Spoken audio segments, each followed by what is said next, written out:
दोस्तों पीसीबी भी आईपीएल के नक्शे कदम पर चल रही है। जो क्रिकेटर्स पर्सनल रीजंस बताकर आईपीएल छोड़कर जा रहे थे, जैसे कि हैरी ब्रूक और बैन डकेट, तो आईपीएल ने क्या किया, इन दोनों क्रिकेटर को 2 साल के लिए बैन कर दिया। वही अब पीसीबी कर रही है। पीसीबी ने जिम्बाब्वे के फास्ट बॉलर ब्लेसिंग्स मुजरबानी पर 2 साल का बैन लगा दिया है। क्यों? क्योंकि उन्होंने पीएसएल यानी पजामा सुपर लीग को छोड़कर आईपीएल यानी इंडियन प्रीमियर लीग को ज्वाइन कर लिया। केकेआर ने इस साल ब्लेसिंग्स मुजरबानी को अपनी टीम में शामिल कर लिया है। हालांकि उनको पीएसएल खेलना था, लेकिन जैसे ही केकेआर का शाहरुख खान का फोन उनको गया तो भाई साहब दौड़ते हुए केकेआर में शामिल हो गए और पीएसएल को मारी लात। अब पीएसएल को लात लगी तो मोहसिन नकवी को लगी है मिर्ची।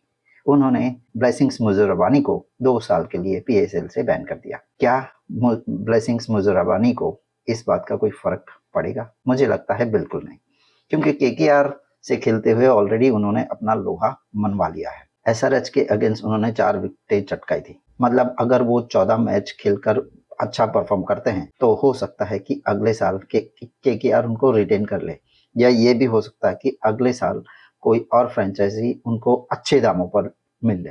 अब जब दामों की बात आ ही गई है तो कंपेयर कर लेते हैं। पीएसएल में उनको मिलने वाले थे इंडियन रुपीस के हिसाब से 36 या 37 लाख, यानी पाकिस्तानी रुपए में 1 करोड़ 1 लाख रुपए। अब उसको इंडियन रुपीस में कन्वर्ट करते हैं तो होते हैं तकरीबन 37 लाख, और केकेआर ने उनको दिए हैं 75 लाख। मतलब यहीं पर बात डबल हो गई। अब और सुनिए, अगर ब्लेसिंग्स मुजरबानी पूरी 14 मैच खेल लेते हैं, या चलिए 10 मैच भी खेलते हैं, तो हर मैच खेलने का उनको 7.5 लाख रुपए मिलता है।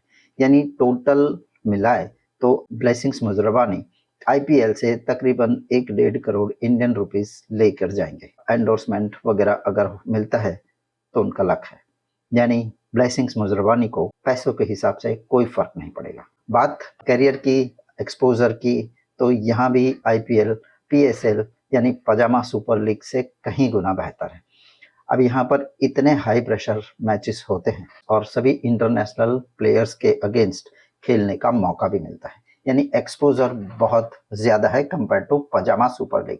अगर 2 साल या 4 साल के लिए भी ब्लेसिंग्स मुजरबानी को बैन कर दिया जाए तो उन्हें कोई फर्क पड़ना नहीं चाहिए। पीएसएल छोड़कर आईपीएल में आने वाले ब्लेसिंग्स मुजरबानी अकेले खिलाड़ी नहीं है। दासुन सनाका और स्पेंसन जॉनसन भी पहले ऐसा कर चुके हैं, लेकिन तब में मोहसिन नकवी को इतनी अकल नहीं थी कि ये कदम पहले उठा जाए।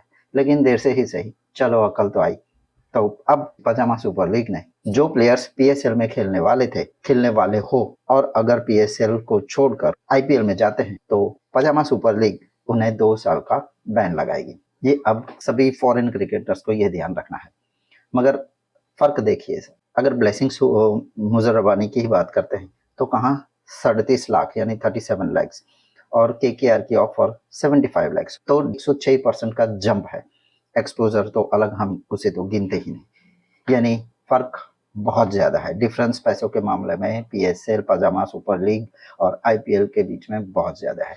दोस्तों आप सोच रहे होंगे कि पीएसएल ने ऐसा क्यों किया? भाई साहब वो अपनी इज्जत बचा रहे हैं, पर क्या इससे किसी भी खिलाड़ी को फर्क पड़ने वाला है? नहीं। रोकड़ा जहां ज्यादा वहां प्लेयर्स जाएंगे, ये बात ऑब्वियस है। तो दोस्तों आपकी क्या राय है? क्या खिलाड़ियों पर यह बैन लगाना सही है?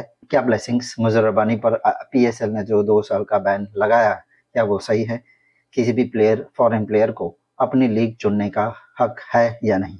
आपकी राय कमेंट में जरूर बताएं। मिलते हैं अगले वीडियो में। If you have liked this video, then please like, share and subscribe to our channel.